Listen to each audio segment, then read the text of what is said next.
স্পেনের প্রধানমন্ত্রী পেদ্রো সানচেজের পদত্যাগের দাবিতে উত্তাল হয়ে উঠেছে দেশটির রাজধানী মাদ্রিদ। স্থানীয় সময় শনিবার প্রধানমন্ত্রীর পদত্যাগের দাবিতে রাজপথে নামে হাজার হাজার মানুষ। এ সময় পুলিশের সঙ্গে আন্দোলনকারীদের দফায় দফায় সংঘর্ষ হয়। এতে অন্তত 7 জন পুলিশ সদস্য আহত হয়েছেন। ব্রিটিশ বার্তা সংস্থা রয়টার্স তাদের প্রতিবেদনে এ খবর জানিয়েছে।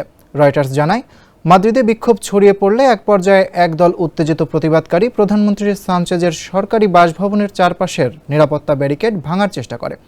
এ সময় পুলিশ বাধা দিলে রণক্ষেত্রে পরিণত হয় ওই এলাকা।